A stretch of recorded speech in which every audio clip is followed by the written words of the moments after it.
Ada beberapa orang yang sedang melakukan pemanenan di sini karena biasa panen di bawah ini menjelang siang, jadi diminta memanen yang ada di polybag ini, pemirsa.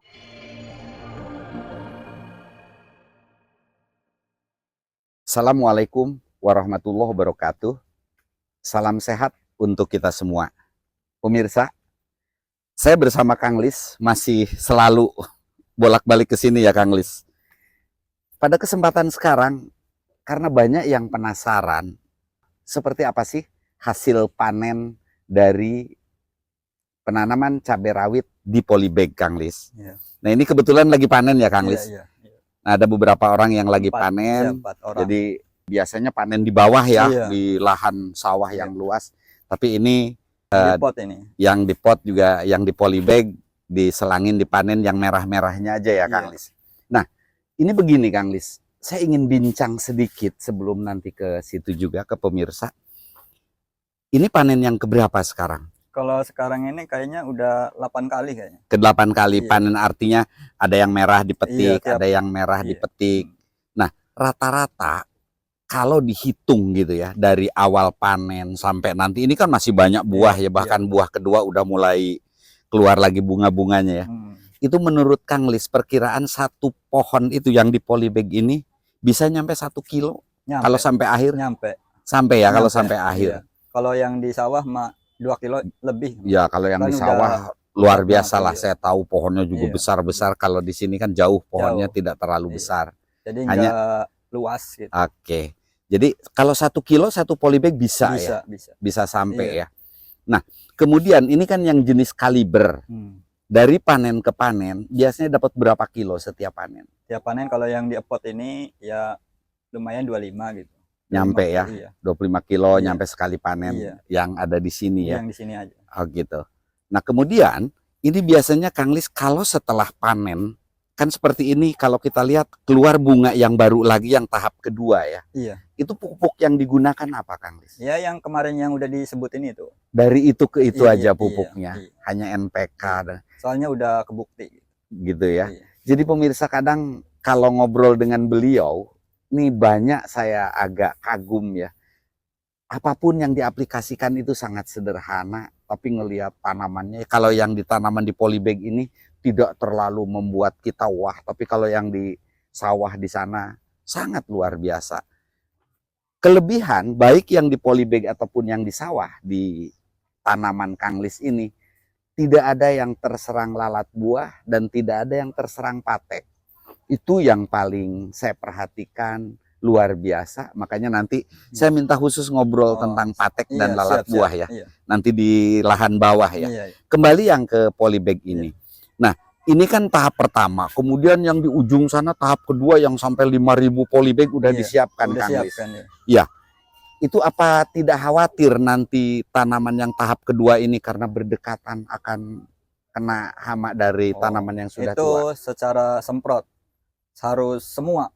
Biar hama itu enggak gonta ganti pindah tanaman gitu. Oh gitu. Jadi artinya ketika aplikasi penyemprotan itu disamakan ya. Harus selesai gitu. Selesai baik yang tanaman tahap 1 ini maupun yang tahap 2 termasuk yang di sawah. Jadi hamanya itu terkendali. Jauh. Oke. Nah, kembali ke masalah panen di sini. Ya alhamdulillah sekarang kan harga berapa? Sekarang tanggal berapa Mas Dika? Tanggal 6 ya? Tanggal 6 Januari 2025. Itu harga sudah semakin tinggi. Kondisi hujan, tapi alhamdulillah panen terus dilakukan karena ini lagi ada harga ya. Oke, sambil jalan Mas Dika, kita lihat ke sini. Sambil ngelihat yang panen, karena memang kalau saya kan Kang Lis tanam di polybag yang di balkon itu dijual pohonnya. Jadi selalu kalau udah berbuah saya pajang di depan toko. Paling saya jual kisaran harga satu polybag itu kan 35.000, rendah-rendahnya 30.000 dalam kondisi sudah berbuah. Kayak gini. Tapi ketika harga mahal seperti ini lebih baik dipetik ya. Ya memang karena sekarang harga lagi tinggi pemirsa, makanya ini sangat luar biasa walaupun hasilnya tidak terlalu banyak, tapi paling tidak memberikan gambaran bahwa tanam di polybag sangat memungkinkan untuk diambil juga buahnya walaupun hasilnya tidak sebanyak yang kalau kita tanam di sawah. Makanya suka banyak yang bertanya, kenapa sih tanam di polybag Iya. nggak di lahan, contoh di lahan ini. Iya. Jadi perlu dijelaskan, ini kan lahan cadas ya, Iya, Kang Lis. cadas. Oh, Jadi ini tebingnya. lahannya semua cadas. Kalau kita lihat itu yang tebing itu tebingnya. adalah galian sebelumnya ini rata tinggi. Jadi digali seperti tebing seperti itu. Makanya yang ada di bawah lahan ini itu semuanya cadas. Tidak bisa dibikin bedengan ya, tidak bisa dibikin buludan. Betul, makanya ditanam di pot ya, Kang Lis. Iya. Sampai ujung sana udah disiapkan dan termasuk di ujung sana. Jadi sangat memungkinkan untuk kita tanam di polybag. Nah, Kang Lis, satu pertanyaan lagi. Permasalahan tanaman di polybag yang biasa dialami oleh banyak orang yang nanam di polybag adalah layu ketika berbuah. Sementara ini Kang Lis kan panen berulang kali ya, bahkan ini udah mulai buah lagi. Habis dan mulai buah kedua udah mulai mau keluar lagi ya, bunganya banyak. Udah kelihatan tuh. Oke. Buah pertama belum habis. Belum habis, buah lagi. kedua udah mulai. Nah, Kang Lis, itu untuk mengatasi layu, apa sih yang Kang Lis lakukan dalam perawatannya? Pengocorannya itu pakai ya furadan, itu sama KCL, itu sama Mutiara gitu. Tapi harus ya secara rutin lah gitu. Biasanya interval berapa hari? Seminggu 2 kali. Seminggu 2 kali. Rapat juga ya ini tapi ya, cara jangan pengocoran. dosisnya jangan banyak-banyak. Dosis rendah. Jadi selalu kombinasi pupuk dengan pestisida ya yang Kang Lis lakukan, artinya untuk mengendalikan layu itu. Mas Dika, kita sambil lihat yang panen. Kalau di polybag sedikit buahnya ya, Teh, beda dengan yang di sawah ya. Kalau yang di sawah luar biasa buahnya. Ini masih dipilihin yang merah-merah ya. Sambil kita lihat jalan ke sini. Nah, ini ada beberapa orang yang sedang melakukan pemanenan di sini. Karena biasa panen di bawah ini menjelang siang, jadi diminta memanen yang ada di polybag ini, pemirsa. Jadi sekali lagi, sangatlah memungkinkan kalau kita bisa memanfaatkan lahan yang tidak bisa ditanami langsung, apakah itu halaman atau lahan balkon, atau lahan seperti di sini yang memang full cadas ya, tidak bisa ditanami. Sekarang mah bisa beli juga tanah merah itu. Ya, cuma kan kalau buat bedengan agak repot ya bikinnya ya. Jadi lebih baik menggunakan polybag. Dan kalau kita lihat, ini polybagnya kecil.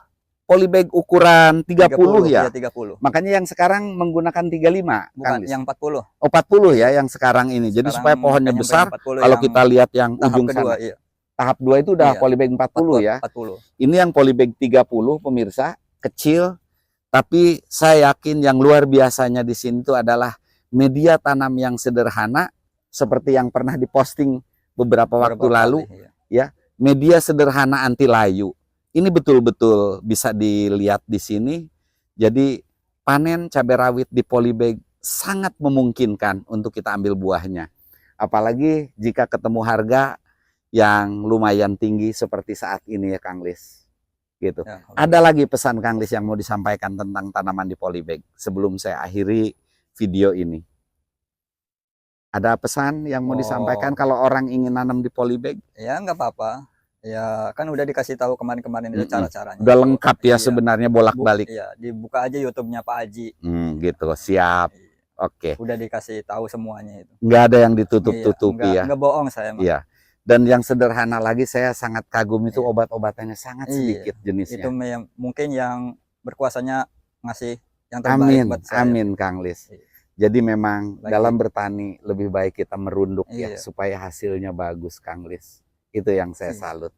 Pemirsa, mungkin itu bincang-bincang saya menginformasikan rasa penasaran pemirsa tentang seberapa hasil panen cabai di polybag. Apakah memungkinkan kalau kita jadikan itu untuk usaha diambil atau dipetik buahnya. Jadi dari informasi Kang Lis tadi, kurang lebih kalau untuk 1 kilo jenis cabai kaliber di polybag ini bisa sampai ya Kang Lis ya. Mungkin itu pemirsa yang dapat saya sampaikan. Kurang lebihnya saya mohon maaf. Billahi taufik wal hidayah. Assalamualaikum warahmatullahi wabarakatuh. Waalaikumsalam.